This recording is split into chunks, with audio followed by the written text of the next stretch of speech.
Многовековая история ингушского народа знает немало горьких страниц, и одна из них – трагедия 23 февраля 1944 года, день, когда началась самая страшная операция по тотальной депортации ингушского народа. Это трагическая дата, навсегда оставившая след в памяти народа, представлена здесь через произведение искусства. Магомед и Аиша Накастхоевы рассказ об этом живописном полотне Багаудина Сагова слушают внимательно. Он пишет о том, как проходило выселение в городе Назрань.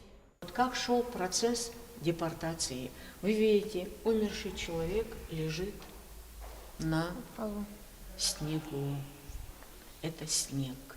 И в этом отношении две женщины или некоторые сидят на колене и выражают свою боль, да, свою грусть тем, что человек умер, и они ничего ему сделать не могут. 23 февраля 1944 года тысячи ингушей были насильственно выселены со своей родины и отправлены в ссылку в Казахстан и Киргизию. Этот акт несправедливости унес жизни многих людей, разрушил семьи и нанес глубокую рану всему народу. Мустафа Накастхоев привел в музей изобразительных искусств своих детей, чтобы они знали историю своего народа, понимали, какую цену заплатили наши предки за право жить на своей земле. Детям нужно с малых лет прививать любовь к своему народу, к своей истории. И к тому же очень актуально то, что со временем, чтобы не забывалась наша история,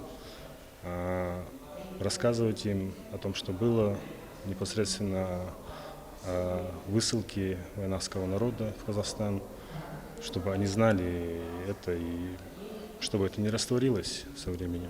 В экспозицию вошли произведения известных ингушских художников, среди которых Руслан Ильдиев, живописец Магомед Шадиев, участник международных выставок Дауд Ахриев, а это уже триптих под названием «Только ты». Искусствовед Музея изобразительных искусств Хава Акиева сделала акцент именно на этой работе заслуженного деятеля искусств Ингушетии Аюпа Цароева.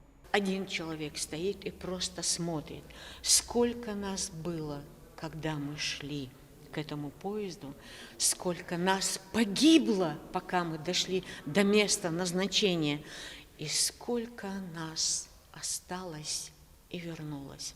Это философия размышления, за что, почему, по какому праву такое определенное количество людей было просто-напросто уничтожено. Здесь более 20 работ. Автор каждый отдает дань уважения и скорбь по невинно погибшим и пострадавшим в суровые 13 лет высылки. В произведении «Горечь утраты» Багаудин Сагов призывает чтить память о трагических событиях прошлого. На переднем плане мы видим дочку и маму. Вокруг нее, скажем так, развалины. Это их дом, они сидят у себя в комнате. У дочки видим белый платок, который обозначает надежду на будущее, надежду на перемирие. Вот. Тона выбраны на картины такие более трагичные, черные тона, коричневые, что дает понять человеку, что то, что происходит на картине, что-то плохое, что-то утрата собственного чего-то. Вот. И при этом, при всем, есть надежда на перемирие. Народ, который не потерял своего достоинства и сохранил веру в будущее, возрождение и счастливую жизнь. Эта история почти в каждой работе. Выставка открыта для всех желающих до конца февраля. Амина Зязикова, Султан Булгучев, Магаз 24.